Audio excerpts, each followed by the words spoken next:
అంగన్వాడీ ప్రస్థానం నుంచి అసెంబ్లీ వరకు వచ్చారు శిరీష గారు. మీకు టికెట్ రానివ్వకుండా చాలామంది ప్రయత్నాలు చేశారు, చాలా ఫిర్యాదులు కంప్లైంట్లు చెప్పారు, అయినా కూడా టికెట్ వచ్చింది. 9,000కు పైబడి మెజార్టీతో గెలిచారు. మా రంపచోడవరం నుంచి 32 మెంబర్స్ ఆస్పిరెంట్స్గా వెళ్ళారు ఎమ్మెల్యేకి. యువగళం పాదయాత్ర వచ్చినప్పుడు నారా లోకేష్ గారితో మీరు సమర్థవంతంగా మాట్లాడారు. అది స్థానిక వైసీపీ నేతలకు నచ్చలేదు, మిమ్మల్ని బెదిరించారు. కట్ చేస్తే ఎందుకు అని మీరు రిజైన్ చేసేసారు. ఆవిడ చూపించిన నెంబర్ ఏంటంటే బెదిరింపుగా వచ్చింది అనంతబాబు నెంబర్. కాంట్రవర్షియల్ స్టేట్మెంట్ ఇచ్చారు శిరీష గారు. అనంతబాబును మించినటువంటి ఉమనైజర్ ఇంకొకడు లేడు. కాలేజ్లో సీట్లు ఇప్పిస్తానని, ఉద్యోగాలు ఇప్పిస్తానని, ఇంకేదో పైరవీల పేరుతోటి, ట్రాన్స్ఫర్ల పేరుతోటి ఆడపిల్లలని వేధించాడు, లోబరుచుకున్నాడు అని చెప్పి. ఒక ట్రాన్స్ఫర్ కావాలన్నా, లేదా ఏదైనా వర్క్ చేయాలన్నా, ఒక ఉద్యోగం కావాలన్నా, ఒక సర్టిఫికేట్, క్యాస్ట్ సర్టిఫికేట్ కోసం వెళ్ళాలన్నా అతని దగ్గరికి వెళ్ళాలి. అలా చాలా మందిని కూడా అమ్మాయిల్ని హెరాస్ చేశారు.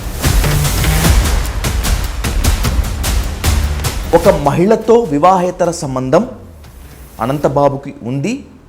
ఆ వివాహేతర సంబంధాన్ని ఎక్కడ బయట పెడతాడో అనే భయంతో డ్రైవర్ సుబ్రహ్మణ్యాన్ని అనంతబాబు చంపేశాడు అని. ఒకవేళ అదే గనక నిజమైతే ఎవరా మహిళ? టాక్ ఉంది రంపచోడవరంలో, భర్త నుంచి డివోర్స్ తీసుకొని ఈమెతో రిజిస్టర్ మ్యారేజ్ చేసుకున్న తర్వాతనే. ఈ ప్రస్థానంలో చాలా అవమానాలు పొందారు, వేధింపులు అనుభవించారు శిరీష గారు. అమ్మ మంచి ఏజ్లో ఉంది, అప్పుడు చనిపోయారు నాన్న. సో ఆవిడ చాలా స్ట్రగుల్స్ పడింది. మేము చిన్నపిల్లల్ని పెట్టుకొని పడుకుంటే చాలామంది రాళ్ళు వేసి ఇంటి మీద కొట్టేవాళ్ళం. చాలా డబ్బులకి ఇబ్బంది ఉండేది, తిండికి సరిగ్గా లేకపోవడం. పేకాట క్లబ్బులు ఏర్పాటు చేస్తున్నారు. ఆల్రెడీ ఉన్నటువంటి పేకాట క్లబ్బుల నుంచి మంత్రి లక్షలు తీసుకుంటున్నారు మీరు, మీ హస్బెండ్ అని. కాంట్రాక్టర్ల నుంచి, కాంట్రాక్టర్ల వర్కర్ల దగ్గర నుంచి, ఎన్జీఆర్ఈ సిబ్బంది నుంచి పర్సంటేజ్లు తీసుకుంటున్నారు. ఇదంతా విజయభాస్కర్ గారి కనుసన్నల్లో జరుగుతుంది. రాజవొమ్మంగి గిరిజనుల బిడ్డలను ఉద్యోగాల పేరుతో మోసం చేశారు శిరీష గారు, వాళ్ళ హస్బెండ్ భాస్కర్.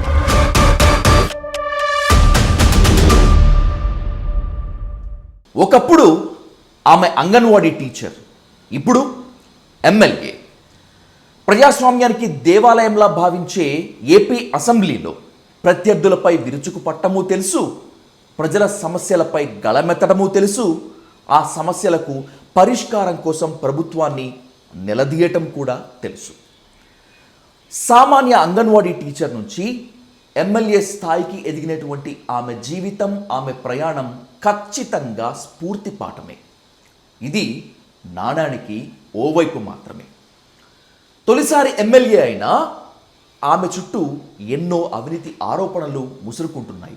సొంత పార్టీ నేతలే దుష్ప్రచారం చేస్తున్నారు అనేటువంటి వాదన ఒకవైపు, ప్రత్యర్థులు తేనెటీగల్లా చుట్టుముడుతున్నారు అనేటువంటిది ఇంకొక వైపు. అసలు రంపచోడవరం నియోజకవర్గంలో ఏం జరుగుతోంది, ఏం జరగబోతోంది అనేటువంటి దానిపై ఇన్ డీటెయిల్గా, ఇన్ డెప్త్గా డిస్కస్ చేద్దాం. Let's invite Rampachodavaram TDP MLA Miryala Sirisha garu on to the dial news hot seat with Vijay sir. Madam namaste. Namaste అండి. Thank you so much for giving this opportunity. Actually నేను ఎప్పుడో మీతో ఇంటర్వ్యూ ట్రై చేశాను, కానీ కుదరలేదు. మీకు హెక్టిక్ ఇదంతా కూడా, whatever it may be. తొలిసారిగా అంగన్వాడీ ప్రస్థానం నుంచి అసెంబ్లీ వరకు వచ్చారు శిరీష గారు. మిర్యాల శిరీష అనే నేను అని ప్రమాణ స్వీకారం చేస్తున్నప్పుడు ఎలా ఫీల్ అయ్యారు అసలు? అంటే ఈ పొజిషన్కి నేను వస్తాను అని అనుకున్నారా అసలు? ఏంటి మీ ఫీలింగ్ ఏంటి అసలు? అసలు ఆ స్థాయి మంది కాదు, అక్కడి వరకు వెళ్తామా అన్న ఆలోచన కూడా లేదు. ఒక పవిత్రమైన దేవాలయంలోనికి వెళ్ళినట్టు ఫీల్ అనిపించింది. కానీ ఆ ఓట్ చేసేటప్పుడు మాత్రం చాలా ధైర్యంగా, చాలా కాన్ఫిడెన్స్గా అయితే అనిపించింది. అంటే మనం ఏదో సాధించాం, ఏదో చేయబోతా ఉన్నాం అన్న ఇది మాత్రం ఖచ్చితంగా ఉండిందండి. మీకు టికెట్ రావటమే ఒక మిరాకల్గా వచ్చింది. ఎందుకంటే మీ కాన్స్టిట్యున్సీలో టీడీపీ నేతలే అంటే మీ హస్బెండ్ విజయభాస్కర్ గారు ఆల్రెడీ అప్పటికే తెలుగుదేశం పార్టీలో క్రియాశీలకంగా ఉన్నప్పటికీ మీకు టికెట్ రానివ్వకుండా చాలామంది ప్రయత్నాలు చేశారు, చాలా ఫిర్యాదులు కంప్లైంట్లు చెప్పారు, అయినా కూడా టికెట్ వచ్చింది. 9,000కు పైబడి మెజార్టీతో గెలిచారు. ఊహించారా ఈ టికెట్ రావటాన్ని, విజయాన్ని, ఇదంతా కూడా? యాక్చువల్లీ గట్టి నమ్మకం అయితే మాకు ఉండిందండి. మా రంపచోడవరం నుంచి 32 మెంబర్స్ ఆస్పిరెంట్స్గా వెళ్ళారు ఎమ్మెల్యేకి. అందులో ఎక్స్లు ఉన్నారు, 32 మందా? 32 మెంబర్స్.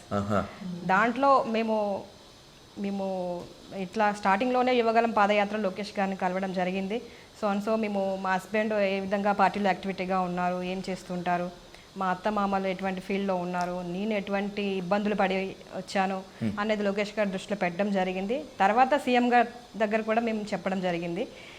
సో వాళ్ళు మిగతా వాళ్ళ సీనియర్లు అందరినీ కూడా పక్కన పెట్టి ఒక కొత్త అమ్మాయికి, చదువుకున్న అమ్మాయికి, అందులో ఎస్టీ కాన్స్టిట్యున్సీ కనుక ఒక ఎస్టీ అమ్మాయికి ఇస్తే బాగుంటుందని చెప్పి మాకు ఇవ్వడం జరిగిందండి.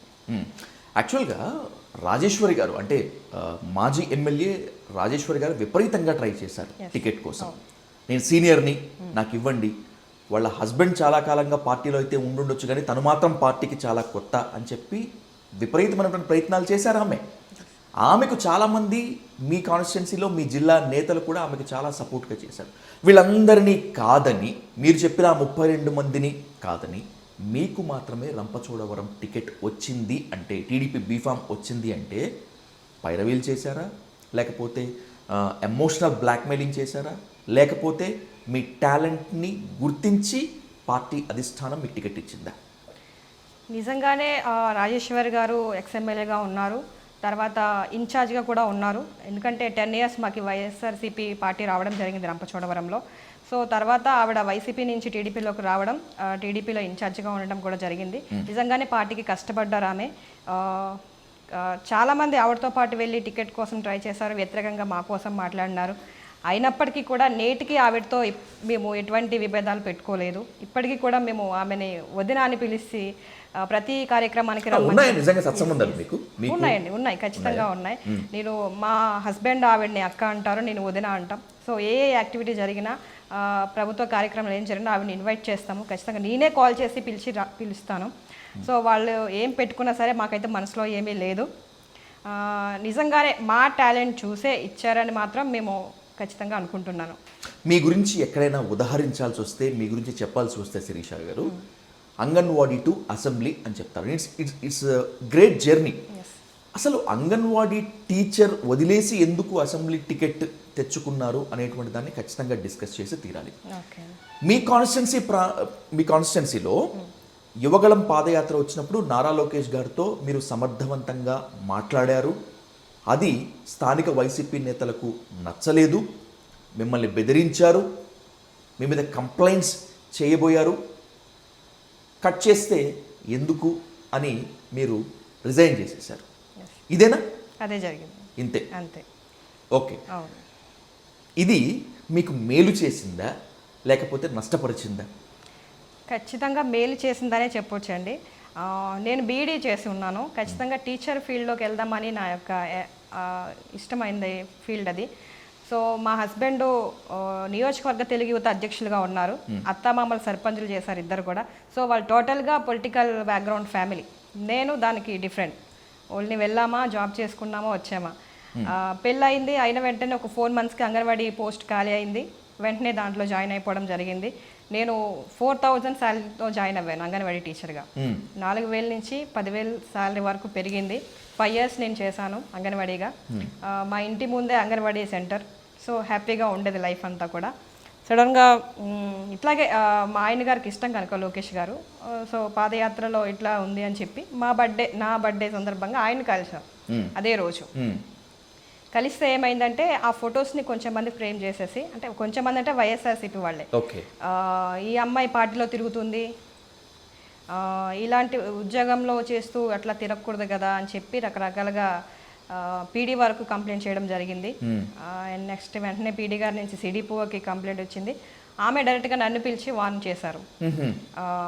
డైరెక్ట్గా ఈ నెంబర్ నుంచి నాకు కొంచెం కాల్స్ వస్తున్నాయి, మీరు రాజకీయంగా ఇన్వాల్వ్ అవుతున్నారు, మీరు ఉద్యోగం చేసుకోవాలి తప్ప మీరు అట్లా వెళ్ళకూడదు ఇది అది అని. నేను విషయం చెప్పా, సో నార్మల్గా కలిసాము ఆయనకి, ఆన్ ది వే ఆయన కనబడితే అని చెప్పాము, కానీ నమ్మలేదు.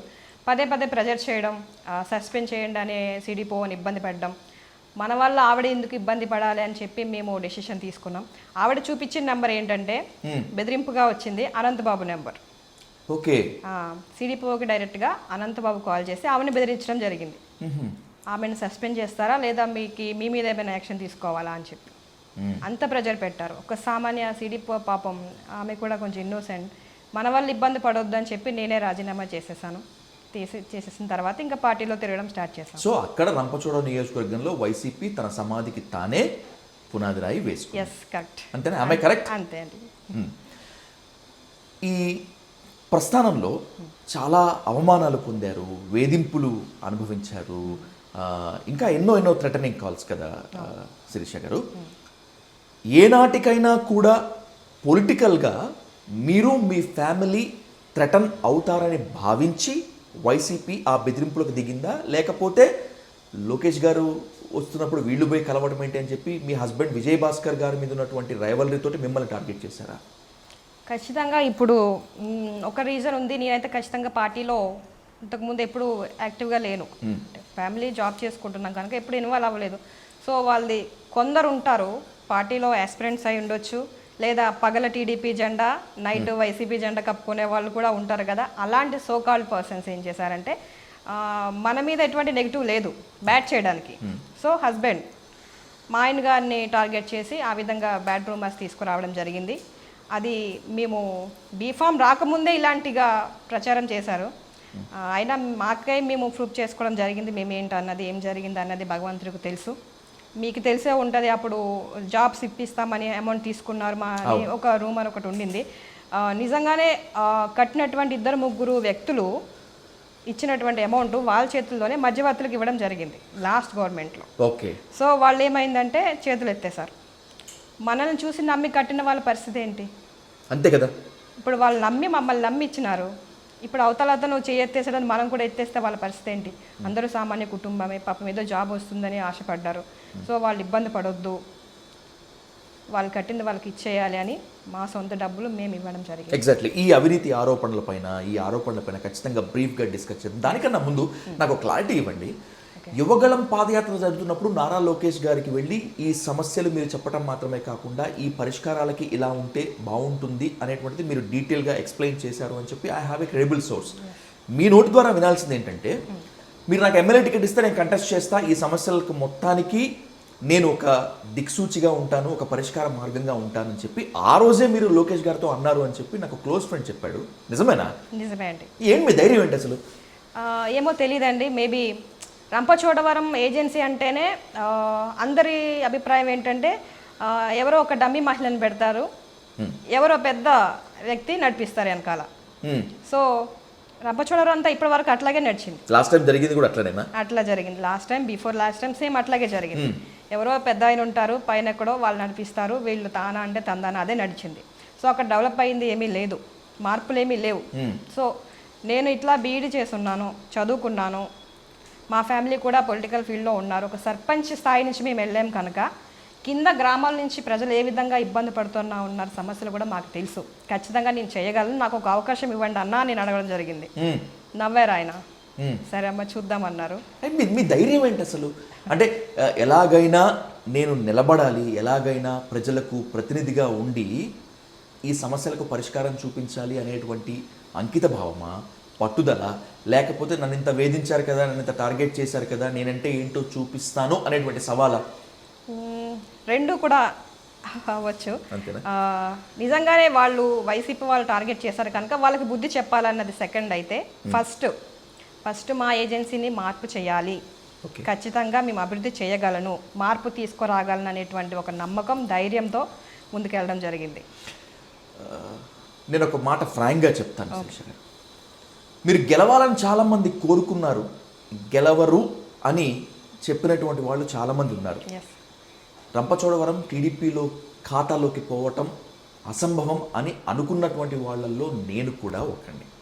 ఎందుకంటే రంపచోడవరం నియోజకవర్గంగా ఏర్పడిన తర్వాత, సబ్జెక్ట్ టు కరెక్షన్ 2009 తర్వాత అనుకుంటాను, ఇప్పటి వరకు టీడీపీ అక్కడ గెలవలేదు. అక్కడ టీడీపీని గెలిపించింది మీరే. నా అంచనాలు అక్కడ తలకిందులయ్యాయి. ఊహించారా అసలు వైసీపీ వేవ్ ఉంది, టీడీపీ ఇప్పటివరకు గెలవలేదు, అసలు నా సొంత పార్టీ వాళ్ళే నాకు వ్యతిరేకంగా కుయుక్తులు పన్నుతున్నారు, దుష్ప్రచారం చేస్తున్నారు, 175 అని వైసీపీ అంటోంది, నేను గెలుస్తాను, గెలవగల నమ్మకం మీకుంది అప్పుడు నిజంగా?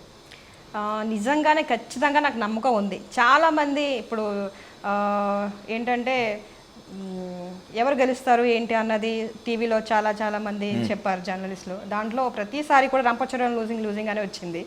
సో నిజంగా చాలామంది వ్యతిరేకించారు, పార్టీలో కూడా ఎవరు సపోర్ట్ చేయలేదు. అందుకనే మేము డైరెక్ట్గా జనాల్లోకి వెళ్ళాము, గ్రామాల్లోనికి వెళ్ళి మేము ఇది చేస్తాం, మనం బతుకులు మారుతాయి అని చెప్పి డైరెక్ట్గా నేనే ఇంటరాక్ట్ అయ్యి వాళ్ళతో మాట్లాడడం జరిగింది, వాళ్ళ సమస్యలు తెలుసుకోవడం జరిగింది. ఆ విధంగా ముందుకెళ్ళాము. చాలామంది అంటే మా హస్బెండ్ కూడా ఒక భయపడ్డారు మిస్ అవుతుందేమో అని. నాకైతే ఖచ్చితంగా నమ్మకం ఉండింది. అసలు ఇదే నియోజకవర్గం రా బాబు అని చెప్పి నేనైతే తలపడుకున్నాను శిరీష గారు. ఎందుకో చెప్పనా, ఆల్రెడీ మిమ్మల్ని క్యాండిడేట్గా డిక్లేర్ చేసి మీరు ఆల్రెడీ ప్రజల్లోకి వెళ్ళి ప్రచారంలో ఉన్నప్పటికీ కూడా ఆమెకు క్యాన్సిల్ చేసి బీఫామ్ నాకు ఇవ్వండి అని చెప్పి విపరీతమైన ప్రయత్నాలు చేశారు. వాళ్ళ ధైర్యం ఏంటి, మీ నమ్మకం ఏంటి? మీకు ఒక నిజం చెప్పాలి, బీఫామ్ ఇచ్చే ముందు రోజే సీఎం గారు మమ్మల్ని పిలిచారు. ఓకే, పిలిచి మా హస్బెండ్ని నన్నే రమ్మన్నారు, ఇంటికి వెళ్ళాము. ఏంటమ్మా మీ ఏం చదువుకున్నారు, ఏంటి మీ హస్బెండ్ ఏం చేస్తారు, మీ అమ్మ నాన్న ఏం చేస్తారు, మీది ఇంటర్ క్యాస్ట్ మ్యారేజా, లవ్ మ్యారేజా, పిల్లలు ఉన్నారా అని అడిగారు. సో అదే ఒక్కటే అడిగారు. తర్వాత సరే బాగా చేసుకోండి అన్నారు. నెక్స్ట్ డే కాల్ చేసి మీకు బీఫామ్ ఇస్తున్నారు రండి అని చెప్పారు. ఆయన నా ఫేస్ చూసి నమ్మరు, ఈ అమ్మాయి ఖచ్చితంగా చేయగలదు, చాలా పెద్ద పొజిషన్కి వెళ్తుందని ఆయనకు నమ్మకం ఉంది ఒక్కసారి చూసిన అతనికి. సో నా మీద కూడా నాకు నమ్మకం ఉంది, ఖచ్చితంగా నేను ఏదైనా సాధించగలను. చిన్నప్పటి నుంచి ఒక పట్టుదల ఉంది, ఎందుకంటే తండ్రి చిన్న వయసులో చనిపోయాడు, ఎలాంటి స్ట్రగుల్ నుంచి వచ్చామన్నది కొంచెం ఉంటుంది కదా. ఆకలి విలువ తెలుసు, అవమానాల విలువ తెలుసు, అండ్ అడవి బిడ్డగా అరణ్యంలో ఉండేటువంటి ఆ పెయిన్ అంతా తెలుసు. ఆ పెయిన్ మిమ్మల్ని ఒక వారియర్ లాగా క్రియేట్ చేసింది కదా, తయారు చేసింది కదా. కొంచెం తండ్రి లేని ఫీల్ కదా, కొంచెం ఫీల్ అవుతున్నా.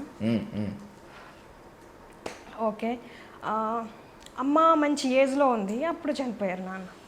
సో ఆవిడ చాలా స్ట్రగుల్స్ పడింది, 3 పిల్లల్ని పెంచాలి, అక్క అన్నయ్య నేను. వయసులో ఉన్న వాళ్ళని ఏ విధంగా వేధిస్తారో మీకు తెలుసు. ఎగ్జాక్ట్లీ. మేము చిన్నపిల్లల్ని పెట్టుకొని పడుకుంటే చాలామంది రాళ్ళు వేసి ఇంటి మీద కొట్టేవాళ్ళు. చాలా ధైర్యంగా అమ్మ ఒకటే నిలబడి 3 పెంచింది. నా ఎడ్యుకేషన్ కోసం మా అన్నయ్య మానేయాల్సి వచ్చింది, ఆయన వ్యవసాయంలో ఉండిపోయారు. ఇంటర్ వరకు చదివి తర్వాత అక్క చిన్న వయసులో అక్కకి పెళ్లి చేసేసింది. సో నన్ను చదివించడం కోసం మొత్తం ఫ్యామిలీయే త్యాగం చేసినటువంటి పరిస్థితి. సో చిన్నప్పుడే చూశాను, చాలా డబ్బులకి ఇబ్బంది ఉండేది, అమ్మ పడిన స్ట్రగుల్స్, తిండికి సరిగ్గా లేకపోవడం, ఇవన్నీ తెలుసు. సో నేను అప్పుడే చాలా స్ట్రాంగ్ అయిపోయా. తర్వాత ఇట్లాగా పెళ్లి చేసుకోవడం, బీఈడీ అయింది. సో కొంచెం లైఫ్ చేంజ్ అయింది. టోటల్గా ఆ బ్యాక్గ్రౌండ్ నుంచి పొలిటికల్ బ్యాక్గ్రౌండ్లోకి రావడం జరిగింది.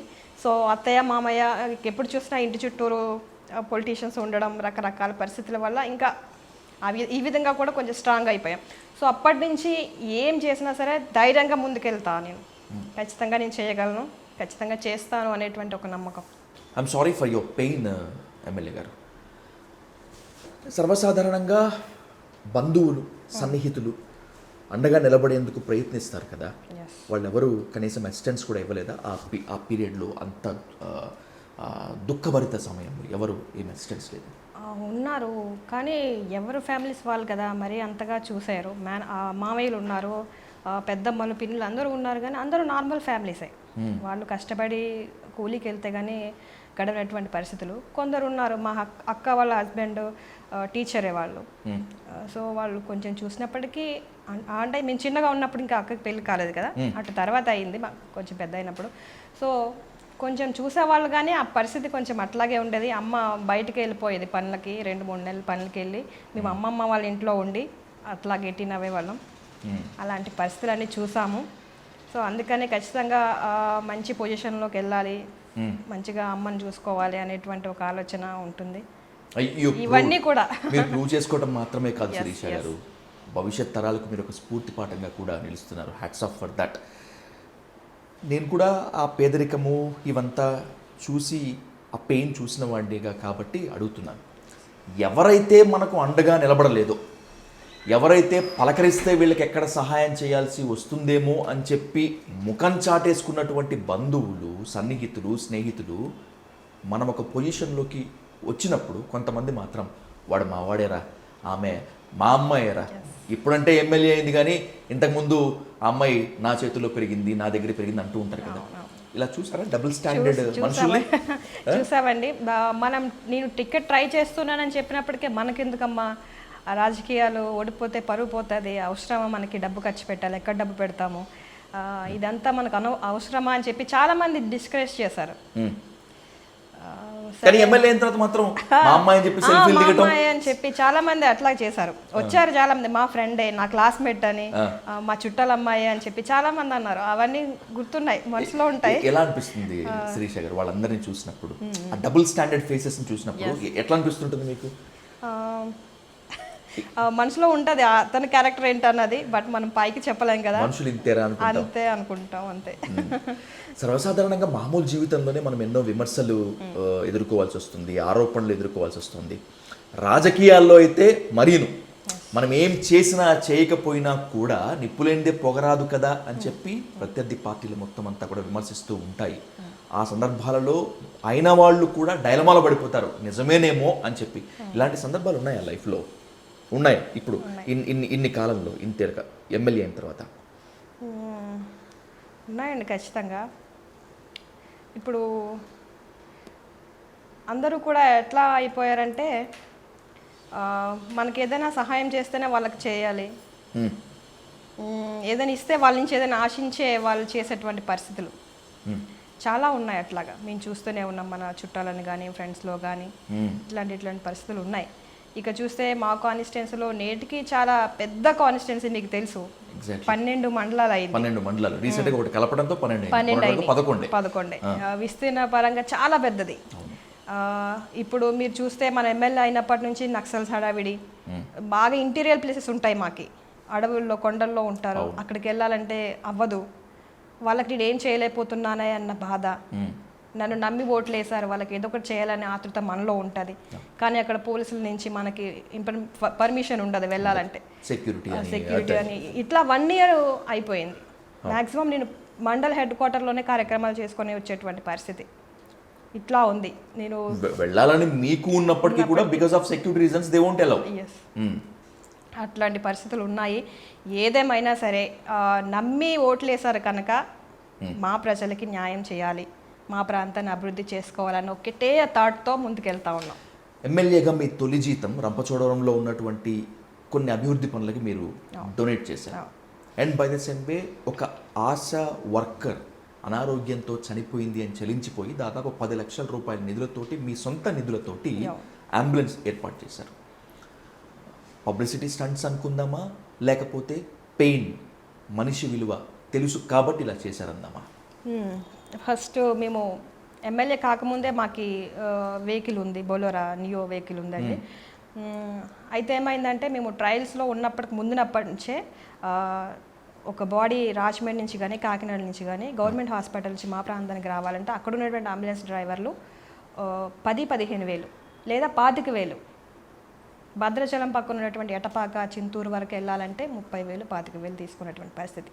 ఇప్పుడు ఒక బాడీ చనిపోతే ఆ కుటుంబ సభ్యులు ఆ డబ్బులు ఖర్చు పెట్టుకొని ఆ రోదనలో, ఆ బాధలో ఎక్కడ డబ్బులు తెచ్చిస్తారండి? పాపం కూలికి వెళ్తే కానీ గడవనటువంటి పరిస్థితులు మా అందరి. అలాంటి పాపం ఈ మృతదేహాన్ని తీసుకెళ్ళాలంటే వాళ్ళకి డబ్బులు ఎక్కటి? అప్పటికి మేము చాలామందికి మాకున్న దాంట్లోనే కొంచెం అమౌంట్ వాళ్ళకి ఇచ్చి ఆ బాడీని తీసుకోరండి అని పంపించాం, ఒక 4-5 ఎమ్మెల్యే కాకముందనే. సో అయిన వెంటనే ఒక నిర్ణయం తీసుకున్నాం, ఎమ్మెల్యే అయిపోయాము, ఒక నిర్ణయం తీసుకున్నాం. ఖచ్చితంగా మనము అంబులెన్స్ పెట్టాలంటే మనము అక్కడ ఒక నర్సునో ఇంకోటి పెట్టాలి, కానీ అది మనం చేయలేం. ఎందుకంటే వాళ్ళకి శాలరీ ఇవ్వాలి, ఒకవేళ ఇన్ కేసు ఏమైనా అంబులెన్స్లో ఎక్కించినప్పుడు అక్కడికి ఏదైనా అయితే మళ్ళీ అది కూడా మన మీద పడుతుందని చెప్పి ఓన్లీ డెడ్ బాడీలు తీసుకురావడానికి మాత్రమే మా సొంత వెహికల్ని పెట్టాం. ఈ రోజుకి ఒక 250-300 వరకు డెడ్ బాడీస్ తరలించాం మనం ఫ్రీగా, ఎటువంటి రూపాయి తీసుకోకుండా, ఆయిల్ ఖర్చులు కూడా తీసుకోకుండా. ఎక్కడ ఇప్పుడు వైజాగ్, హైదరాబాద్ వరకు మన వెహికల్ వెళ్తుంది. Free services. ఇంకా ఒక డ్రైవర్ని, క్లీనర్ని పెట్టాము. వాళ్ళకి మనం శాలరీ ఇచ్చుకుంటాం, ఆయిల్ మనమే పెట్టుకుంటాం. సేఫ్గా ఆ కుటుంబానికి ఆ బాడీని అప్పు చెప్తాం. మనం చేయగలిగిన దాంట్లో కొంత అంతే. Salute to that. తర్వాత శాలరీ అంటే ఫస్ట్ శాలరీ, ఇది కూడా చిన్న ఇన్సిడెంట్ జరిగింది. నేను ఎమ్మెల్యే అయిన తర్వాతే ఫీవర్ వచ్చింది నాకు. నేను లెటర్ తీసుకునేటప్పుడు కూడా నాకు ఐవి క్యాన్ ఉంది. డెంగ్యూ ఫీవర్తో బాధపడుతుంటే మా ఇంటికి వెళ్ళిపోయాము. మా ఏరియా హాస్పిటల్కి వెళ్తే కరెంట్ పోయింది. అక్కడ డెలివరీ రూమ్లో ఒక ఆమె ఉంది. డెలివరీ అయిందంట, నాతో పాటు పక్క బెడ్లో ఉంది బేబీని వేసుకొని. వాళ్ళ హస్బెండ్ వచ్చి నాతో అంటున్నాడు, అమ్మ నైట్ మా ఆవిడకి డెలివరీ అయ్యేటప్పుడు కరెంటు పోయింది, ఆ టైంలో ఏమైనా అయితే ఏంటి పరిస్థితి, అంతే కదా, ఇన్వర్టర్ లేదు, కరెంట్ మన ఏజెన్సీలో ఎప్పుడు పడితే అప్పుడు పోతుంది, ఏంటమ్మా ఇంకా మారరా ఈ పరిస్థితి ఏంటి అని అడిగాడు నన్ను. క్వశ్చన్ చేశాడు జ్వరంతో ఉన్న ఆమె. సో అప్పుడే డిసైడ్ అయ్యాను నేను, ఫస్ట్ శాలరీతో ఎక్కడైతే కరెంటు లేక ఇబ్బంది పడుతున్నారో, ఇన్వర్టర్ పాడైపోయి బాధపడుతున్నారో అలాంటి హాస్పిటల్కి నా ఫస్ట్ శాలరీగా ఇన్వర్టర్ బ్యాటరీస్ కొనిద్దామని చెప్పి ఒక 4 హాస్పిటల్స్కి మేము ఇవ్వడం జరిగింది ఫ్రీగా ఇన్వర్టర్స్. ఇవి నియోజకవర్గం అభివృద్ధి, నియోజకవర్గంలో సమస్యలపై ఉన్నటువంటి డిస్కషన్. కానీ ఈ మధ్యకాలంలో మీ నియోజకవర్గం చాలా హాట్గా మారింది. మీ ప్రధాన ప్రత్యర్థి ఎక్స్ ఎమ్మెల్యే ధనలక్ష్మి గారు and by the same way ఎమ్మెల్సీగా ఉన్నటువంటి అనంతబాబు గారు మీపై విరుచుకుపడుతున్నారు, మీరు వాళ్ళపై విరుచుకుపడుతున్నారు. ఇదంతా ఒక రకంగా ఉంది. మీరు ఒక కాంట్రవర్షియల్ స్టేట్మెంట్ ఇచ్చారు శిరీష గారు. అనంతబాబును మించినటువంటి ఉమనైజర్ ఇంకొకడు లేడు. కాలేజ్లో సీట్లు ఇప్పిస్తానని, ఉద్యోగాలు ఇప్పిస్తానని, ఇంకేదో పైరవీల పేరుతోటి, ట్రాన్స్ఫర్ల పేరుతోటి ఆడపిల్లలని వేధించాడు, లోబరుచుకున్నాడు అని చెప్పి ఒక కెనాల్లో ఒక మహిళ మృతదేహం దొరికితే బహుశా ఈమె కూడా అనంతబాబు బాధితురాలు అయ్యుండొచ్చు అని. నిజంగా మీ దగ్గర ఏమైనా ఆధారాలు ఉన్నాయా తను ఉమనైజర్ అనటానికి, ఆ బాడీ అతని వల్లే ఉందని చెప్పడానికి? ఖచ్చితంగా ఆధారాలు అయితే మా దగ్గర ఉన్నాయండి. ఒకటే చెప్తున్నాను, నేను ఎమ్మెల్యేగా కాకముందునప్పటి నుంచి అతని కోసం మాకు తెలుసు. ఎందుకంటే 10 సంవత్సరాలు ఒక డమ్మీ మహిళలను పెట్టుకొని ఈయన ఎమ్మెల్యేలాగా వ్యవహరించేవాడు రంపచోడవరంలో. సో అతని యాక్టివిటీస్ అంతా నియోజకవర్గ ప్రజలందరూ. ఆ డమ్మీ మహిళ మాజీ ఎమ్మెల్యే నాగులపల్లి ధనలక్ష్మి గారేనా? అవునండి. ఓకే, ఎస్, తెలిసే ఓకే, ఆవిడ కోసం వదిలేద్దాం. తర్వాత ఇతని కోసం నేను ఎమ్మెల్యే కాకముందు నుంచే ఇతని యొక్క బిహేవియర్ కానీ, ఇతని ప్రవర్తన కోసం కానీ చాలా చోట్ల డిస్కషన్ జరిగేది. ఒకవేళ ఇప్పుడు ఎమ్మెల్యే గారి దగ్గర కాదు, ఏదైనా పని కావాలంటే వెళ్ళాల్సింది ఎమ్మెల్సీ దగ్గరికి వెళ్ళాలి. సో ఒక ట్రాన్స్ఫర్ కావాలన్నా, లేదా ఏదైనా వర్క్ చేయాలన్నా, ఒక ఉద్యోగం కావాలన్నా, ఒక సర్టిఫికేట్, క్యాస్ట్ సర్టిఫికేట్ కోసం వెళ్ళాలన్నా అతని దగ్గరికి వెళ్ళాలి. అతని కాలు పట్టుకోవాలి, గంటలు అతని ఇంటి ముందు కూర్చోవాలి. కూర్చుంటే కానీ ఆ పని అవ్వదు. అలా చాలా మందిని కూడా అమ్మాయిల్ని హెరాస్ చేశారు. డైరెక్ట్గా బాధితులైనటువంటి అమ్మాయిలే వచ్చి నా దగ్గర చెప్పడం జరిగింది. మీ దగ్గర చెప్పుకుంటే ఏంటి, పోలీస్ స్టేషన్కి వెళ్తానో కోర్టుకు వెళ్తానో సరిపోతుంది కదా? ఎలా వెళ్తారండి, వాళ్ళ అమ్మాయిలు కదా, ఎవరి లైఫ్ బయట పెట్టుకోవాలని చూస్తారు. వాళ్ళకి ఫ్యామిలీ ఉంటుంది, భర్త ఉండొచ్చు, రేపు పొద్దున పెళ్లి కావాల్సిన పిల్లలై ఉండొచ్చు. అమ్మాయిలు బయటకు రాలేరు కదండి. ఇప్పుడు ఒకటే చెప్తున్నా సూటిగా, ఇప్పుడు అతని వల్ల చాలామంది అమ్మాయిలు నష్టపోయారు, మోసపోయారు, శారీరకంగా వాడుకున్నారన్న దానికి కూడా మా దగ్గర ఆధారాలు ఉన్నాయి. దానికి సాక్ష్యమే మీకు చూసే ఉంటారు, న్యూడ్ వీడియోస్ కొన్ని బయటకు వచ్చినాయి. మార్ఫింగ్ అంటున్నాడు. మార్ఫింగ్ ఏం కాదండి, అది ఒరిజినల్ అని కూడా అంత అనవసరం. బట్ ఆ విధంగా అతని కోసం బయటకు వచ్చినటువంటి సందర్భాలు కూడా ఉన్నాయి. అయితే నిజంగానే అడ్డదిగల మండలంలో ఒక ఏరులో, కాలువలో కొట్టుకొచ్చినటువంటి మృతదేహం, మొండెం, తల లేకుండా డెడ్ బాడీ వచ్చింది. ఖచ్చితంగా ఏమో అతని బాధితురాలై ఉండొచ్చు కూడా. ఎందుకంటే చాలామంది అమ్మాయిలను అతను మోసం చేశాడు. ఒకవేళ ఏదైనా పని లేదా అతనికి నచ్చిన పని ఏదైనా చేయకపోయి ఉండొచ్చేమో, లేదా ఏదైనా విధంగా ఆమెను అరెస్ట్ చేసి ఉండొచ్చేమో, అతనే చంపేసి ఉంటాడని మా నియోజకవర్గ ప్రజలందరూ కూడా అట్లాగే అనుకున్నారు. ఖచ్చితంగా నేను ఒకటే నిజం బయటికి రావాలంటే అక్కడ ఉన్నటువంటి జర్నలిస్టులు కావచ్చు, విలేకరులు కావచ్చు, ఫీల్డ్ లెవెల్లోకి వెళ్ళి గ్రౌండ్ స్థాయిలో రిపోర్ట్ తీసుకుంటే ఎందుకు తెలియదండి అతను చేసేటువంటి అక్రమాలు, అన్యాయాలు. ఖచ్చితంగా ఇవన్నీ బయటకు వస్తాయి. వచ్చే రోజు కూడా ముందుంది. మీరు ప్రత్యర్థులు కాబట్టి ఆరోపణలు చేస్తున్నారు అని నేనంటాను, ఆధారాలు ఉన్నాయి అని మీరు అన్నారు. ఒకవేళ గనక మీ దగ్గర ఆధారాలే ఉండి ఉంటే Sirisha garu, one time comes bust out చేస్తారా, బ్లాస్ట్ చేస్తారా? చేస్తామండి ఖచ్చితంగా. ప్రతి దానికి ఒక టైం వస్తుంది. ఇప్పుడు ప్రతిపక్షంలో ఉన్నాం, వాళ్ళు ఏదో అంటారు, మనకు రిప్లై ఇస్తాము, మనం ఏదో అంటే వాళ్ళు ఏదో అంటారు. అదంతా పక్కన పెడితే ఖచ్చితంగా దేవుడు అనేవాడు ఉన్నాడు. ఎప్పుడైనా సమస్య బయటకు వచ్చినప్పుడు లేదా ఏదైనా అన్యాయం జరిగినప్పుడు ఏదైతే ఉన్నాయో ప్రూఫ్స్ మా దగ్గర, అవి ఖచ్చితంగా ఆ అమ్మాయిలతో శుద్ధ మేము బయటకు పెట్టడానికి సిద్ధంగా ఉన్నాం. తెలుగు రాష్ట్రాల్లో ఎమ్మెల్సీ అనంతబాబు అనే పేరు చెప్తే టక్కున ఎవరైనా చెప్పేటువంటి case driver Subrahmanyam murder case, door delivery case అని చెప్పి. ఆ కేసులో మీరు ఒక కీలకమైన కామెంట్ చేశారు. ఒక మహిళతో వివాహేతర సంబంధం అనంతబాబుకి ఉంది, ఆ వివాహేతర సంబంధాన్ని ఎక్కడ బయట పెడతాడో అనే భయంతో డ్రైవర్ సుబ్రహ్మణ్యాన్ని అనంతబాబు చంపేశాడు అని. ఒకవేళ అదే గనక నిజమైతే ఎవరా మహిళ, ఏంటి చెప్పొచ్చా? చెప్పొచ్చా అంటే ఇప్పుడు అన్నట్టుగానే ఇప్పుడు మీకు తెలుసు మా మాజీ ఎమ్మెల్యే వైఎస్ఆర్ ఎమ్మెల్యే ధనలక్ష్మి గారు తెలుసు.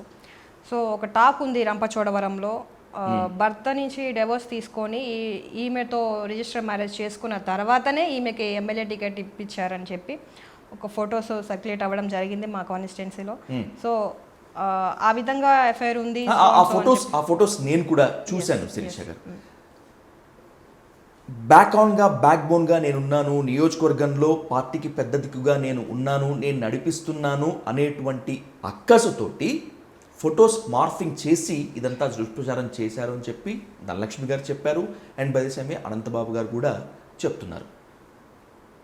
బురద జల్లటానికి, డీఫేమ్ చేయటానికి మీ పార్టీనే, టీడీపీనే చేయించిందని ఎందుకు అనుకోకూడదు?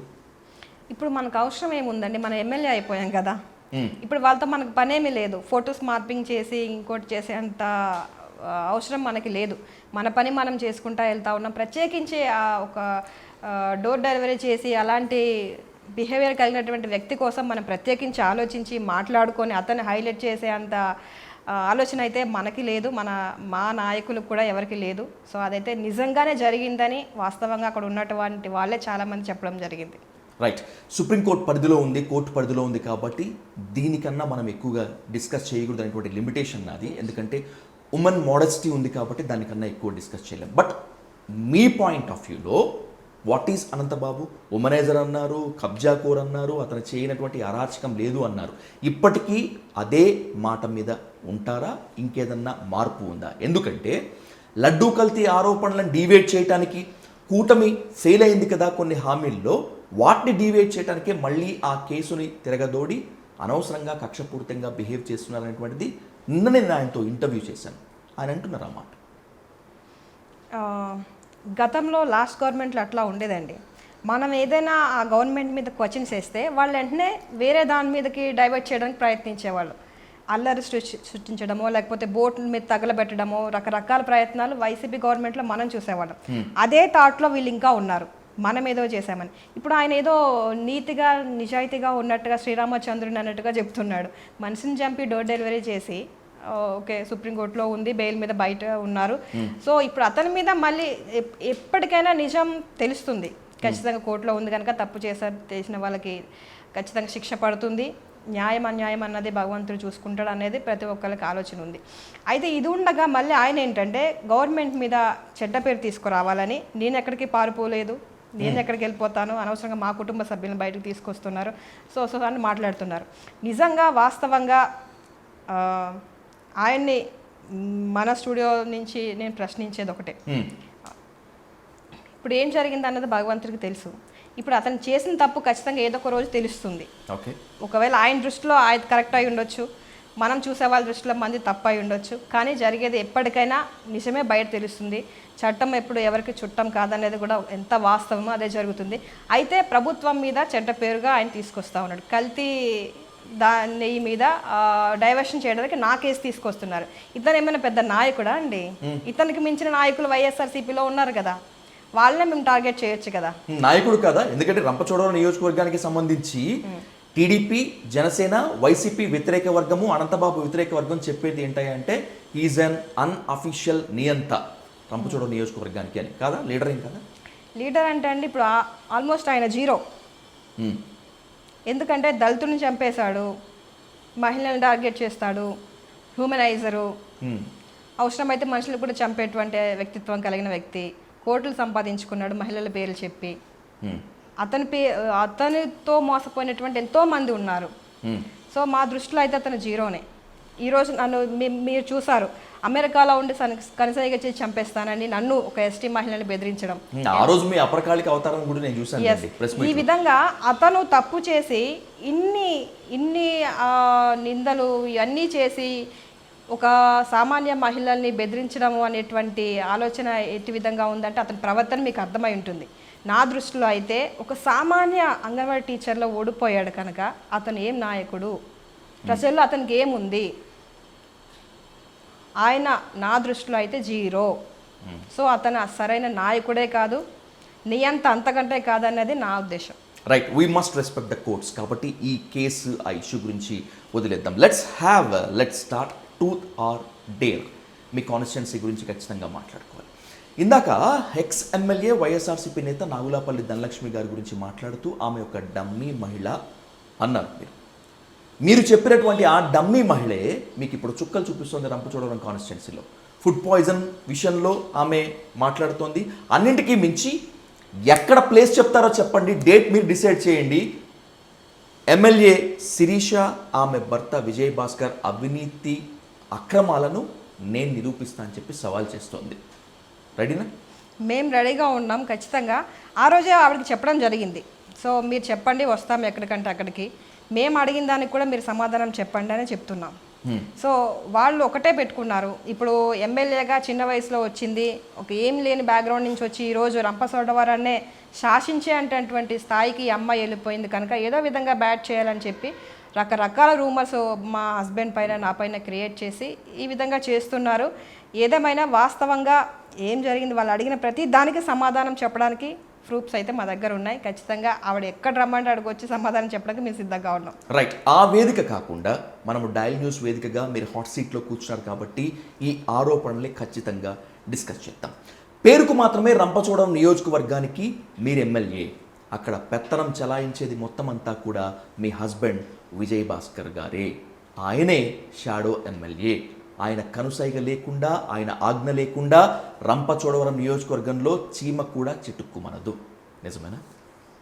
నిజం కాదా? ఫస్ట్ మీరు అసలు ఏం మాట్లాడుతున్నారని మిమ్మల్ని అడుగుతా ఉన్నా. ఇప్పుడు మీరు డమ్మీ అన్నారు, మీ దృష్టిలో డమ్మీ అంటే ఏంటి చెప్పండి. అసలు నేను మిమ్మల్ని డమ్మీ అనలే, మీరు పేరుకు మాత్రమే ఎమ్మెల్యే. అదే దానికి అర్థం అదే అండి. ఇప్పుడు ధనలక్ష్మిని డమ్మీ అంటున్నారు కదా, మీ పరిస్థితి ఏంటని మీరు నన్ను అడిగారు. ఎగ్జాక్ట్లీ. ఇప్పుడు మిమ్మల్ని నేను ఒకటే అడుగుతానండి. ఈరోజు డే 1 నుంచి ఎమ్మెల్యే అయిన డే 1 నుంచి మీరు చూస్తున్నారు, ఏ రోజు కూడా ప్రెస్ కాన్ఫరెన్స్లో కానీ మీడియా సమావేశాల్లో కానీ ఎప్పుడు మా హస్బెండ్ లేరు. ప్రతిదీ నేనే మాట్లాడతాను, ప్రతి విలేజ్ నేనే తిరుగుతాను. ఈరోజు అసెంబ్లీలో చూస్తే మిగతా వారందరూ పేపర్ చూసి మాట్లాడతారు, కానీ స్వయంగా నేను ఏం జరుగుతున్నాయి అన్న ప్రజా సమస్యలపైన గలమెత్తి ప్రజా సమస్యల మీదే ముందుకెళ్తా ఉన్నాను. మీరు చూస్తూ ఉన్నారు ఏ విధంగా నేను ముందుకెళ్తా ఉన్నదని. కానీ ఇప్పుడు ఏమవుతుందంటే కొందరు పర్సన్స్ వైసీపీ అయి ఉండొచ్చు, లేదా మనం అంటే నచ్చని వ్యక్తులు అయి ఉండొచ్చు, కొందరు కావాలనే మమ్మల్ని ఏ విధంగా డిఫెమ్ చేయాలని, లేదంటే కొంచెం వాళ్ళని నెగిటివ్ చేస్తే కొంచెం తగ్గుతారు, నెక్స్ట్ మనకి ఇతర ప్రయోజనాలు రావచ్చు అనేటువంటి ఆలోచనతో చాలామంది ఇలా చేస్తున్నారు. సో వాళ్ళందరికీ ఒకటే చెప్తా ఉన్నాను, ఈరోజు రంపచోడవరంలో ఎంతో కొంత అభివృద్ధి సంక్షేమం జరిగిందంటే కేవలం ఎమ్మెల్యే శిరీష దేవి వల్ల మాత్రమే అని చెప్తా ఉన్నాం. అన్నట్టుగా ఇప్పుడు మా హస్బెండ్ నాకన్నా ముందు నుంచి పొలిటికల్లో ఉన్నారు. తెలుగుదేశం జెండా పట్టుకోవడం, తెలుగుదేశం అంటే కోసేసుకోవడం, ఇలాంటి పరిస్థితి మా ఆయన గారిది. సో సడన్గా ఎమ్మెల్యే అయిపోయింది భార్య అని చెప్పి భార్యను వదిలేలేరు కదండి. పార్టీలో ఆయన పని ఆయన చేసుకుంటున్నారు, భార్యగా భర్తగా ఎటువంటి సపోర్ట్ ఉండాలని బ్యాక్గా ఉండి చూసుకుంటున్నారు. దానికి ఇప్పుడు ఎంతమంది ఎమ్మెల్యేలు అండి, 22 మెంబర్స్ ఉన్నారు అసెంబ్లీలో, కౌన్సిల్, అసెంబ్లీ కలిపి. వాళ్ళకి భర్తలు ఉంటారు, వాళ్ళకి సపోర్ట్ ఉండదా అండి? ఉంటుంది కదా.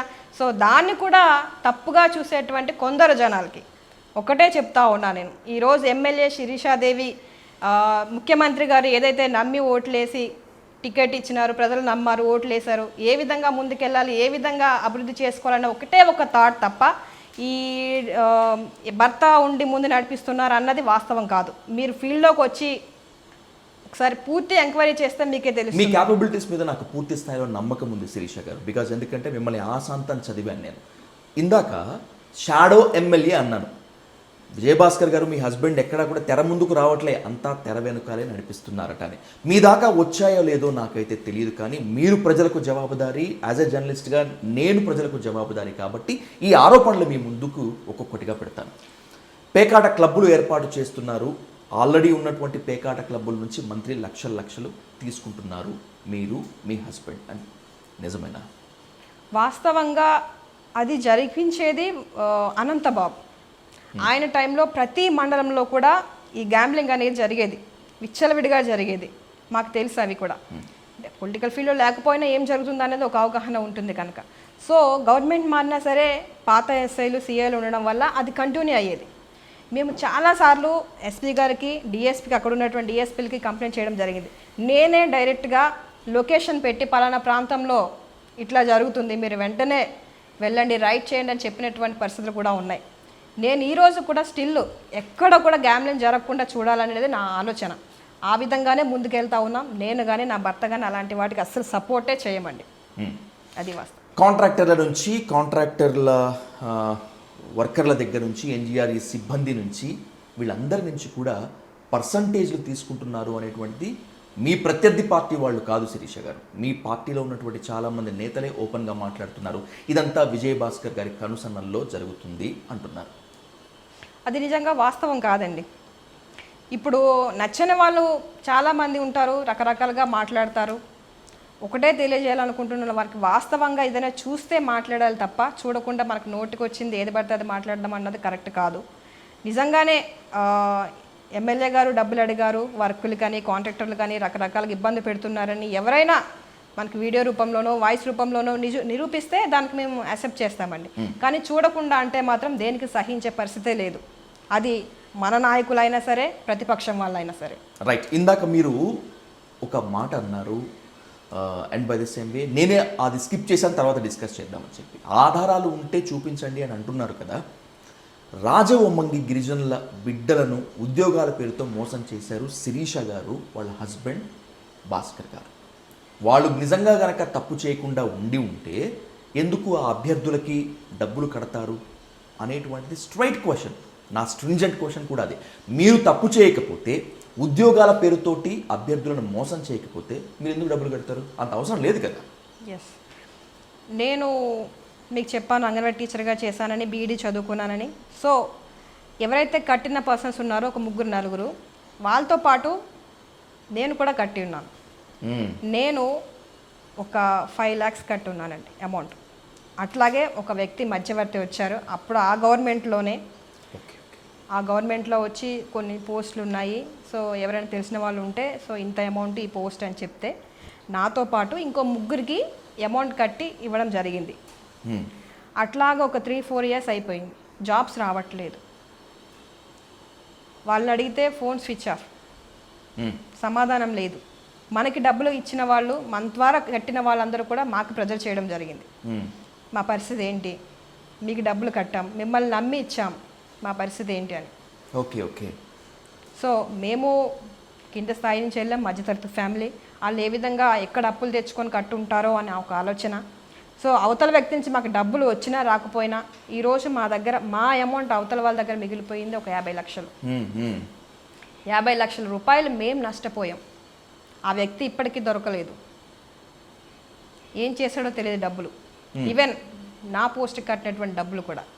సరే మాయి పోతే పోయినాయి అని చెప్పి మాకి కట్టిన వాళ్ళు ఎవరు నష్టపోకూడదు అని చెప్పి మా ఆస్తులు, మాకున్నటువంటి భూములు అమ్మి వాళ్ళ అప్పులు మేము తీర్చడం జరిగింది. నిజంగా చెప్పాలంటే మీరు మంచి చేశారు, ఎస్. కానీ ఇక్కడ బూమ్రాంగ్ అయింది కదా. అవునండి. మంచి చేద్దామని పోతే ఇంకేదో జరిగింది అన్నట్లుగా. అవును. ఇది చాలా రాంగ్గా ప్రొజెక్షన్ అయింది కదా శిరీష గారు? అవునండి, చాలా తప్పుగా వెళ్ళింది. అది మన పార్టీ వాళ్ళే కొందరు టికెట్ రాకూడదు ఇలాంటి బ్లేమ్ చేస్తే వాళ్ళకి టికెట్ ఇంకా రాదు అని చెప్పి అది మంచి హైలైట్ చేసుకున్నారు వాళ్ళు. అయినప్పటికీ బీఫామ్ కంటే ముందే మేము అప్పులన్నీ కూడా తీర్చుకోవడం, మేము క్లీన్ షీట్గా చంద్రబాబు నాయుడు దగ్గరికి వెళ్ళడం జరిగింది. విషయం ఆయనకు చెప్పడం కూడా జరిగింది. సో ఇట్లా మీరు నష్టపోయామండి, ఇది పరిస్థితి అని. సో ఆయన నమ్మారు, అర్థం చేసుకున్నారండి, అది వాస్తవం. కూటమిలో చాలామంది ఎమ్మెల్యేలు రెచ్చిపోతున్నారు, అవినీతి ఆర్జన చేస్తున్నారు అని టీడీపీ అనుకూల మీడియానే గగ్గోలు పెడుతోంది. ముఖ్యంగా ఇసుక రవాణా, మట్టి అక్రమ రవాణా అని చెప్పి రంపచోడవరం నియోజకవర్గంలో కూడా ఇది నడుస్తోంది. అసలు ఎలాంటి అనుమతులు తీసుకోకుండానే మీ వర్గీయులు లేకపోతే మీ హస్బెండ్ వర్గీయులు మొత్తం అంతా కాలువలు తవ్వేశారట. ఆ కాలువల్లో పడి లక్ష్మీపురానికి చెందినటువంటి కొంతమంది యువకులు చనిపోయిన మాట వాస్తవం కాదా? రెండవ క్వశ్చన్, ఆ అక్రమంగా తరలిస్తున్నటువంటి ఆ మట్టికి ఇసుకకు టీడీపీ జెండాలు కట్టి మరీ కూడా పంపిస్తున్నారు అనేటువంటిది. మీ సమాధానం ఏంటి రెండింటికి? దీంట్లో క్లియరెన్స్ ఇవ్వాలండి. చాలా మీడియాలో కూడా ఏమైందంటే మనకి భద్రాచలం పక్కన ఎటపాక అని అక్కడ గుండాల అని ఒక ఇసుక ర్యాంప్ ఉంది. అక్కడ పెద్ద పెద్ద గుట్టలేసి ఉంటాయి, మీరు చూస్తే కనబడతాయి, రోడ్డు పక్కనే ఉంటాయండి. అది లాస్ట్ గవర్నమెంట్లో ఉన్నటువంటి వైఎస్ఆర్సీపీ వాళ్ళు ఆ గుట్టలను వేశారు. ఓకే, అది పర్మిషన్ లేకుండా తీయడానికి వీలు లేదు. నేటికి కూడా ఎంతైతే ఉండాలో అంత అక్కడ ఉంది. ఓన్లీ ఇల్లులు కట్టుకోవడానికే మాత్రమే ఆ లోకల్గా ఉన్న వాళ్ళు తీసుకోవడానికి పర్మిషన్ తప్ప బయటికి వెళ్ళడానికి ఎటువంటి పర్మిషన్ లేవు. అది క్లియర్ కట్గా మేము చంద్రబాబు నాయుడు గారికి కూడా చెప్పాం, లోకల్గా ఉన్న కలెక్టర్ గారి దృష్టిలో కూడా పెట్టాం. ఎవరైతే పర్మిషన్ తీసుకొని వెళ్తారో వాళ్ళకే ఇవ్వండి తప్ప అక్రమంగా వెళ్ళడానికి మేము ఒప్పుకోము. ఎక్కడైనా ఇసుక లారీస్ వెళ్తే వెంటనే ఆపండి అని చెప్పి కూడా మేము అక్కడ ఉన్నటువంటి డిపార్ట్మెంట్ వాళ్ళకు కూడా స్ట్రిక్ట్ ఇన్స్ట్రక్షన్స్ ఇచ్చాం. కానీ అదేం చేశారంటే వైఎస్ఆర్సీపీ వాళ్ళు కొందరు ఆ ఇసుక ర్యాంప్ వీడియోస్ తీసి ఈ ఇంత పెద్ద గుట్టలంతా కూడా విజయభాస్కర్ ఎమ్మెల్యే భర్తే చేశాడు, సో అక్రమంగా ఇసుకను రవాణా చేస్తున్నారని చెప్తున్నారు. నిజంగా నేటికి ఒకటే చెప్తా ఉన్నాం, ఆ ఇసుకలో కానీ మనకి ఎటువంటి రూపాయి కూడా సంబంధం లేదు. దాంట్లో మనం రూపాయి తినలేదు, ఇది వాస్తవం. ఏ విధంగా నిరూపించాలన్నా అన్నిటికీ మేము సిద్ధంగా ఉన్నాం. ఇక మీరు ఇంకోటి అన్నారు, లక్ష్మీపురంలో ఇట్లా జరిగింది, యువకులు చనిపోయారని చెప్పి. అదే ప్రాంతంలో ఆ కాలువ దగ్గర అనంతబాబు మిషన్లు పెట్టి ఇసుక తీసేవాళ్ళు. ఓకే, లాస్ట్ గవర్నమెంట్లో. సో ఏమైందంటే అక్కడ పెద్ద పెద్ద గుంతలుగా ఏర్పడిపోయి ఒక ఊబిలా తయారైపోయింది. సో ఎవరో ట్రాక్టర్ల ద్వారా ఇసుక తీసుకునే వాళ్ళు ఏమైందంటే దాంట్లోకి వెళ్ళి నీటిలోకి దిగి మట్టి తీసుకోవాలి. అది చాలా ప్రమాదకరమైన విషయం. ఆ ఊబిలో కూరుకుపోయి ఆ మనిషి చనిపోయాడు. అప్పటి వరకు మనకు ఈ విషయం తెలియదు. ఓకే, ఆ తర్వాత మనకు విషయం తెలిసింది, ఏంటి ఇంత ఊబ ఎందుకు అయిందంటే గతంలో ఇట్లా ప్రొక్లైన్ పెట్టి ఇసుక తీసేవాళ్ళు. సో ఇదంతా గుంతగా తయారైంది, ఇట్లా ప్రమాదం జరగడానికి అది కారణమని. అది అయిన తర్వాత అంతకుముందు ఏమైందంటే మన గుంతల రోడ్లు పూల్చమని ఫస్ట్ అమౌంట్ మనకి గవర్నమెంట్ వేయడం జరిగింది, మీకు తెలుసు, రోడ్లు మరమ్మతుల కోసం. దానికి మనము ఇక్కడి నుంచి కొంచెం ఇసుక అక్కడ తీసుకెళ్ళడం జరిగింది. టీడీపీ గవర్నమెంట్లో మనం గుంతలు పూడుస్తున్నాం అనేటువంటి కార్యక్రమం మీద ఆ శాండ్ని మనం అక్కడ తీసుకెళ్ళాం. దాన్ని ఏం చేశారంటే ఎమ్మెల్యేగా అక్రమంగా తరలిస్తుంది అని. ఒక ట్రాక్టర్ మట్టికి ఏమొస్తుందండి, 200-300, దాన్ని అట్లా ప్రొజెక్ట్ చేశారు. వాస్తవంగా జరిగింది అయితే అదేండి. రైట్, రెండు ముఖ్యమైన ప్రశ్నలతో ముగిస్తాను శిరీష గారు. ఈ రెండు ప్రశ్నలకి మాత్రం ఎక్కడా మీరు సమాధానం స్కిప్ చేయలేదు, బట్ నాకు చాలా స్ట్రైట్గా కావాలి. ఎమ్మెల్యే అయిన తర్వాత మీరు మీ హస్బెండ్ చేయనటువంటి అక్రమం లేదు, అవినీతి లేదు, అరాచకం లేదు అనేటువంటిది ఒక బలమైనటువంటి ఆరోపణ. మీరు చెప్పినట్లే ఆధారాలతో సహా నిరూపిస్తామని చెప్పి మీ ప్రత్యర్థి వర్గం కూడా చెప్తోంది. దానికి ఒక ఉదాహరణగా చెప్తున్నారు. వాళ్ళు అంత అడ్డగోలుగా సంపాదించకపోతే ఈ ఏడాదిన్నర కాలంలోనే 4-6 కొత్త కార్లు కొన్నారట. పార్కింగ్ ప్లేస్ సరిపోయిందా? ఎక్కడుంది ఇంతకీ ఆ కార్స్ అన్నీ? ఓకే అండి, ఇప్పుడు ప్రతిపక్షం అన్నప్పుడు ఖచ్చితంగా అధికారంలో ఉన్న వాళ్ళకి ఏ విధంగా బ్యాట్ చేద్దాం అన్నది చూస్తారు. ఇప్పుడు ఎమ్మెల్యే గారు ఉన్నారంటే ఆటో మీద తిరగలేం కదండి. నాకున్న కారునే అంబులెన్స్గా ఇచ్చేసుకున్నాను. ఎమ్మెల్యేగా నేను ఆటో వేసుకున్న వెనకాల నా గన్మెన్లు పిఏలు అందరూ పరిగెట్టిన రాలేరు కదా. నాకు ఎమ్మెల్యే అంటే ఒక ఇది ఉంటుంది, ఒక శాసనసభలో మేము ఉంటాము. ఎమ్మెల్యే అంటే ఒక ప్రోటోకాల్ ఉంటుంది, ఇదంతా మెయింటైన్ చేయాలి. సో నేను ఉండడానికి ఒక కారు కావాలి, నా గన్మెన్కి ఒక కారు కావాలి. మా హస్బెండ్ ఆయన వేరే ఫీల్డ్లో ఉంటారు, ఆయన ఏదో కాంట్రాక్ట్ వర్క్లు స్టార్టింగ్ నుంచి కాంట్రాక్ట్ వర్క్స్ చేసుకుంటారు. నేటికి కూడా కాంట్రాక్ట్ వర్క్స్ మాత్రమే చేసుకుంటున్నారు. ఆయన ఫీల్డ్ వేరు, మంది వేరు. సో ఆయనది ఒక కారు, నాకు ఉన్నాయి 3 కార్లు అండి. అవి ఈఎంఐల ద్వారా తీసుకున్నాను. అవి కూడా మీకు చూపించమంటే నేను చూపిస్తాను. మంత్లీ ఎంత కట్ అవుతుంది అన్నది, నా శాలరీ నుంచి నేను ఎంత పే చేస్తున్నాను. ఇవి కనిపించిన బినామీలు ఉన్నారా? బినామీలు ఏమైనా ఆధారాలు ఉంటే చూపించమని అడుగుతా ఉన్నానండి మీ సాక్షిగా నేను. అది మా పార్టీ వాళ్ళైనా ప్రతిపక్షం వాళ్ళైనా ఒకటే అడుగుతా ఉన్నా. ఆరోపణలు చేయడం చాలా ఈజీ. ఈరోజు మీకు చెప్పేది ఒకటే, నా శాలరీ మీద నేను బతుకుతున్నాను. నెల అయ్యేటప్పటికి శాలరీ పడిందా లేదా, ఎందుకంటే మీరు చూస్తూ ఉన్నారు, నా కోసం చాలా తెలుసుకొని మీరు వచ్చి ఉంటారు. ఎవరికైనా ఆరోగ్యం బాగోలేదంటే నా దగ్గర ఉన్న 10-15 వేలు నేను ఇస్తాను. తినడానికి డబ్బులు లేవంటే ఇస్తాను, పండగ అంటే ఇస్తాను, ఇల్లు కాలిపోయిందంటే ఇస్తాను. ఎవరు ఇస్తారండి? ఏఎంఎల్ ఇస్తుందండి డబ్బులు. నేటికి ఈ రోజు నేను 2 సంవత్సరాలు అయినా నా అకౌంట్లో రూపాయి లేదు, నా శాలరీ తప్ప. అందుకని అడుగుతున్నాను, బినామీలు ఎవరన్నా ఉన్నారా అని. ఉంటే ఎవరు? బినామీలు గట్ట ఎవరు లేరండి. నేను ఉండేది మా ఆయన, నేనే ఉంటాం. మాకు పిల్లలు కూడా లేరు. మా అత్త మామ వ్యవసాయం, మా మామగారు చనిపోయారు. మా అత్తగారు, నా మరుదులు, తోటగోళ్ళంతా జాయింట్ ఫ్యామిలీ. మేము వాళ్ళు విలేజ్లో ఉంటారు. మాకు వ్యవసాయం ఉంది, మాకు అది చాలు. ఈ 5 సంవత్సరాలు మనం ఏదో సంపాదించుకుందాం, కోట్లు సంపాదించుకుందాం అన్న ఆలోచన అయితే మాకు లేదండి. ఖచ్చితంగా ప్రజలకు సేవ చేయాలి, నాలో ఉన్న రూపాయి కూడా ప్రజలకే ఇచ్చేయాలనేటువంటి థాట్ నాకు కానీ నా భర్తకు కానీ. సో ఆ విధంగా ముందుకెళ్తా ఉన్నాం. ఒకవేళ ఇట్లా ఆరోపణలు చేసిన వాళ్ళు ఎవరైనా ఉంటే ఆధారాలతో ఏమైనా ఉంటే చూపించండి, తర్వాత మాట్లాడదాం. మీరేంటో, మీ ఫ్యామిలీ ఏంటో, మీ విద్యార్హతలు ఏంటో, మీ వైవాహిక జీవితం ఏంటో పూర్తిగా కనుక్కున్న తర్వాతే మీకు టీడీపీ అధినేత చంద్రబాబు నాయుడు గారు బీఫామ్ ఇచ్చారు, బాగా చేసుకోమని చెప్పారు. అది గతం. రీసెంట్గా పిలిచి పద్ధతి మార్చుకోకపోతే చాలా ఇబ్బందికరంగా ఉంటుందని చెప్పి చంద్రబాబు నాయుడు గారు క్లాస్ స్పీకర్ అని చెప్పి నాకు క్రెడిబుల్ సోర్స్ చెప్పింది. నిజమేనా? లేదండి, కామన్గా ప్రతి 6 మంత్స్కి కూడా సీఎం గారు ఎమ్మెల్యేలను అందరినీ కూడా పిలిచి 1-to-1 తీసుకుంటారండి. ఇప్పటికీ 2 times జరిగింది అట్లాగా. లాస్ట్ టైం సేమ్ అందరితో పాటు పిలిచారు, 1-to-1 పిలిచారు. సో అక్కడ మన ప్రోగ్రెస్ రిపోర్ట్ అంతా చెప్తారు. అంటే మన సోషల్ మీడియాలో ఏమున్నాం, ప్రభుత్వ కార్యక్రమాలు ఏంట్లో యాక్టివిటీ అవన్నీ చెప్తారు. సో దేంట్లో ఏదైనా తక్కువ ఉంటే ఇది చూసుకోండి, నెక్స్ట్ టైం ఇట్లా కావద్దు అని చెప్పి మంచి మాటలే చెప్పి పంపుతారు తప్ప వార్నింగ్ ఇచ్చేటువంటి పరిస్థితుల వరకు ఎవరు లేరండి. వార్నింగ్ అయితే ఇవ్వలేదు. స్వీట్గా మీరు ఇంకా ఫ్యూచర్లో ముందు కూడా మీరే ఉండాలని మనస్ఫూర్తిగా కోరుకుంటున్నాను. దాన్ని దృష్టిలో పెట్టుకొని మీరు పని చేసుకోండి అమ్మా అని ఒక అడ్వైజ్ అయితే ఇచ్చారు. Good, great to hear. To the last but not at all least. సరే, రాజకీయ ప్రత్యర్థులు అంటే ఎలాగూ మీ మీద బురద జల్లుతారు, విద్వేషం వెదజల్లుతారు, లేనిపోని ఆరోపణలు చూస్తారు. వీళ్ళు మాత్రమే కాకుండా సోషల్ మీడియాలో కూడా ట్రోలర్స్ ఎక్కువైపోతుంటారు. ఎమ్మెల్యే శిరీషాదేవి తన భర్త విపరీతంగా సంపాదించేశారు, కోట్లకు పడగలెత్తేశారు, అధికారాన్ని విచ్చలవిడిగా దుర్వినియోగం చేస్తున్నారు అనేటువంటి వాళ్లకు మాత్రమే కాకుండా ఈ ఎమ్మెల్యే ఈ నియోజకవర్గానికి ఏం చేస్తుందో ఖచ్చితంగా చూడాలరా అని వెయిట్ చేసేటువంటి వాళ్ళకి ఆన్సర్తో ఎండ్ చేయండి. ఇప్పుడు చాలామంది ట్రోల్స్ చేస్తారండి, నిజంగానే అక్రమాలు చేస్తుంది, అరాచకాలు చేస్తుంది, ఇది అది ఏదో సంపాదించుకోవాలని వచ్చిందని. నిజంగా భగవంతుడు అనేవాడు ఉన్నాడు. మేము చేసే మంచి ప్రజలకు ఏ విధంగా చేస్తున్నాం ప్రజలు చూస్తున్నారు. విలేజ్కి వెళ్తే మీరు గ్రౌండ్ రిపోర్ట్ తీసుకుంటే ప్రతి గ్రామం నాయకులు కాదండి, నాయకులు సోకాల్ పర్సన్స్ ఉంటారు. వాళ్ళు ఎటుంటే ఎవరు అధికారంలో ఉంటే ఎవరు డబ్బిస్తే వాళ్ళు అటే ఉంటారు. కానీ విలేజ్లోకి వెళ్ళి గ్రామాల్లోకి వెళ్ళి ప్రజలను అడిగితే తెలుస్తుంది ఎమ్మెల్యే గారు ఏం చేస్తున్నారు, మంచి చేస్తుందా చెడు చేస్తుందా, అక్రమాలకు ఏమైనా పాల్పడుతుందా అన్నది వాస్తవం అన్నది బయటపడుతుంది. సో దేవుడు అన్నవాడు చూస్తూ ఉన్నాడు. ఖచ్చితంగా నిజం నిర్భయంగా బయటికి పడుతుంది. మనం చేసే తప్పు అయితే అది మేమే దాంట్లో మునిగిపోతాము. ఎందుకంటే అధికారాన్ని అడ్డు పెట్టుకొని మనం ఏదో సంపాదించుకోవడం అన్నది కరెక్ట్ కాదు. అందులోనూ కింద స్థాయి నుంచి వెళ్ళి ఆ విధంగా ఉంటారన్నది కూడా కరెక్ట్గా అయినటువంటి విషయం కూడా కాదు. సో నేను ప్రజలకు ఒకటే తెలియజేస్తూ ఉన్నాను.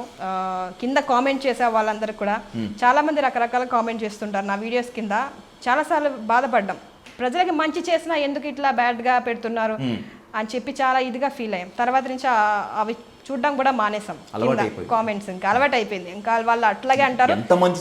అవును, మన పని మనం చేసుకుంటూ ముందుకెళ్ళాలన్న ఒక థాట్. సో ఎవరు ఏమన్నా సరే ప్రజలు కానీ లేదంటే ఇతరులు ఎవరైనా బ్యాడ్ చేసే ఇతర మీడియా వాళ్ళు కానీ ఒకటే తెలియజేస్తూ ఉన్నాను నేను. మీరు ఎన్ని నిందలు నా మీద వేసినా సరే నేను ప్రజల కోసమే ఉన్నాను, మంచి చేయడానికి ఈ ఫీల్డ్లోకి వచ్చాను, నేను క్లీన్ షీట్గా ఉన్నానని మాత్రం స్వయంగా నేను చెప్పగలను. నా మీద ఎన్ని నిందలు వేసినా సరే రేపు పొద్దున ఇంకా పెద్ద స్థాయికి వెళ్ళడానికి ఇవన్నీ ఉన్నాయేమో అని నేను నా భర్త అయితే ఖచ్చితంగా నమ్ముతా ఉన్నాం. ఎందుకంటే మనం మంచి చేస్తున్నాం, అది నమ్ముతున్నాం. మంచి ఎప్పటికైనా మంచే గెలుస్తుంది. సో దాని మీద ముందుకు వెళ్తా ఉన్నాం. ఖచ్చితంగా రాబోయే మిగతా 3 సంవత్సరాలు కూడా మా నియోజకవర్గాన్ని ఒక స్థాయిలో ఉంచడానికే నా వంతు ప్రయత్నం చేస్తున్నాను. వీలైనంత వరకు ఎంత చేయగలనంత నా ప్రాంతాన్ని డెవలప్ చేసుకునే ముందుకు వెళ్తాను. ఈ 5 సంవత్సరాలు భగవంతుడు నాకు ఈ అవకాశం ఇచ్చాడు కనుక దాన్ని సద్వినియోగం నేను చేసుకుంటానండి. పొలాలనన్ని హలాల దున్ని ఇలాతలంలో హేమం పిండక బలం దరిత్రికి బలిగావించే కార్మిక జీవికి, కష్టజీవి కన్నీటికి, చెమట చుక్కకు ఖరీదు కట్టే షరాబు లేడోయ్ అని రాస్తాడు శ్రీశ్రీ. కష్టం విలువ, ఆకలి విలువ, గొప్పతనం అది. కన్నీటి విలువ, జీవితం విలువ తెలిసినటువంటి మీరు ద టెంపుల్ ఆఫ్ డెమోక్రసీగా పిలిచేటువంటి ఆంధ్రప్రదేశ్ అసెంబ్లీలో మీ నియోజకవర్గ ప్రజల యొక్క సమస్యలను ప్రస్తావించడం మాత్రమే కాకుండా ప్రజల సమస్యలపైన కొట్లాడుతూ ఉన్నప్పుడు మహనీయులు కలలు కన్నటువంటి స్వరాజ్యం ఇది కదా అని చెప్పి అనిపిస్తూ ఉంటుంది శిరీషాదేవి గారు. విద్యావంతులు, బాగా చదువుకున్న వాళ్ళు రాజకీయాల్లోకి వస్తే ఒక మార్పు వస్తుంది అని ఖచ్చితంగా నమ్మేటువంటి వాడిగా రాబోయేటువంటి రోజుల్లో రంపచోడవరం నియోజకవర్గానికి అభివృద్ధి పరుగులు పెట్టాలని, మీరు ఉన్నత స్థాయిలోకి వెళ్ళాలని మనస్ఫూర్తిగా కోరుకుంటున్నాను. మళ్ళీ కూర్చుందాం, మళ్ళీ హాట్ టాపిక్స్ పైన హాట్ సీట్లో డిస్కషన్ చేసుకుందాం. Thanks for this wonderful interview. Thank you so much. నమస్తే.